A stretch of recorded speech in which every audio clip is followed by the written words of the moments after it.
आप सबको मेरा प्रणाम और स्वागत है आपका विश्व शांति दर्शन के मंच पर। चैनल के दृष्टा हैं विश्व शांति गुंबद के निर्माता, MIT एजुकेशनल ग्रुप के संस्थापक, विश्वधर्मी प्रोफेसर डॉक्टर विश्वनाथ दा कराड। एक बार पुनः प्रस्तुत है महाभारत काल की कुछ अनकही और कुछ अनसुनी कहानियां। भीम अर्जुन का पराक्रम, द्रौपदी की है व्यथा, जिसने दी भारत को गीता, वो महाभारत कथा। ये महाभारत की कथा, ये महाभारत की कथा।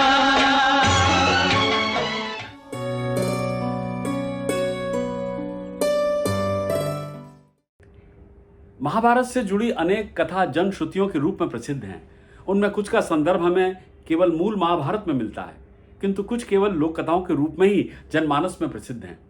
आज मैं आपके सम्मुख एक ऐसी ही कथा प्रस्तुत कर रहा हूं जिसमें महाभारत में वीर गति को प्राप्त सभी योद्धा, जी हां, सभी योद्धा एक दिन के लिए जीवित हो उठे थे। है ना आश्चर्य की बात। हुआ यूं कि महाभारत का युद्ध समाप्त होने के बाद 15 वर्षों तक धृतराष्ट्र एवं गांधारी हस्तिनापुर में ही रहे। फिर उन्होंने युधिष्ठिर से वानप्रस्थ आश्रम में जाने की अपनी इच्छा जताई। युधिष्ठिर ऐसा चाहते तो नहीं थे, किंतु उनकी इच्छा का सम्मान करते हुए उन्होंने उनकी बात मान ली। उनके साथ विदुर और संजय भी जाने को तैयार हुए। फिर कुंती ने भी उनके साथ ही जाने का निर्णय लिया, और जब पांडवों को यह पता चला कि उनकी माता भी उनके साथ जा रही है तो बड़े दुखी हुए। किंतु फिर सबकी सम्मति से उन्होंने उन पांचों को सुरक्षित वन में पहुंचा दिया और वहां आश्रम में उनकी सारी व्यवस्था भी कर दी गई। कुरुक्षेत्र में स्थित उस वन में उन सब ने सबसे पहले महर्षि वेदव्यास से दीक्षा ली और फिर पास ही में स्थित शतयुप ऋषि के आश्रम में निवास करने लगे। धृतराष्ट्र और गांधारी तप में लीन हो गए। विदुर और कुंती भी उन्हीं के साथ तप में लीन हो गए और संजय तन्मयता से उन सब की सेवा में रत हो गए। धीरे धीरे 1 वर्ष बीत गया। उधर युधिष्ठिर के मन में इच्छा हुई कि वो एक बार वन जाकर अपने तातश्री और माताओं के दर्शन करें। जब द्रौपदी और अन्य पांडवों ने यह सुना तो वे बड़े प्रसन्न हुए और उनके साथ वन में वो भी चल दिए। उनके पीछे पीछे नगरवासी और महाभारत के युद्ध में मारे गए योद्धाओं की विधवाएं भी वन की ओर चली।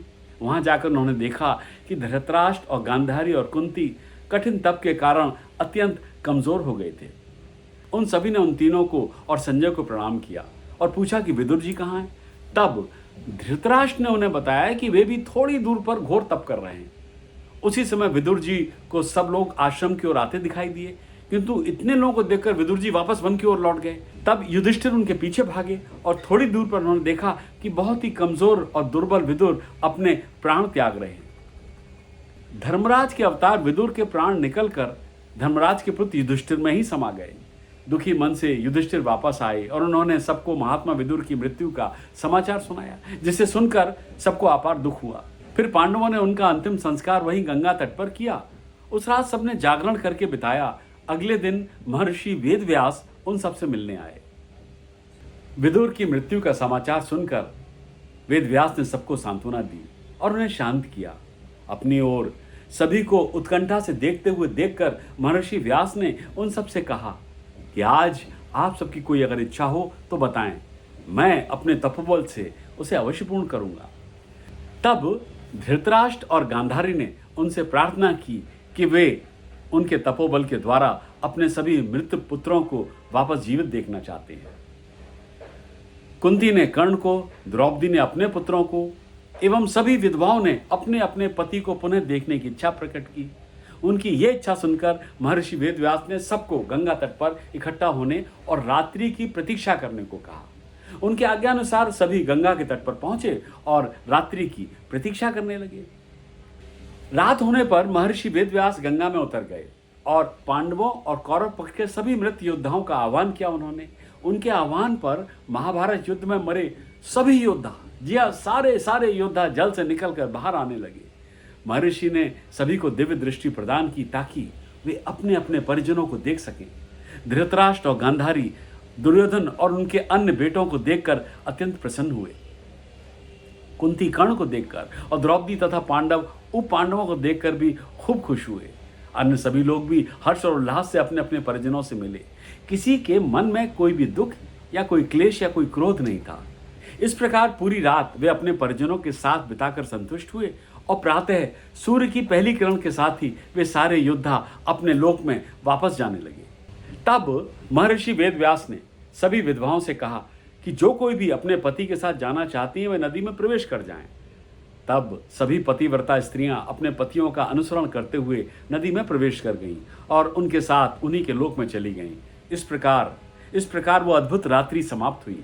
धृतराष्ट्र, गांधारी, कुंती और संजय के साथ एक माह उस वन में रह करके पांडव पुनः हस्तिनापुर लौट आए। 2 वर्ष के पश्चात एक दिन देवर्षि नारद हस्तिनापुर आए। उन्होंने पांडवों को धृतराष्ट्र, गांधारी और कुंती की मृत्यु का समाचार दिया।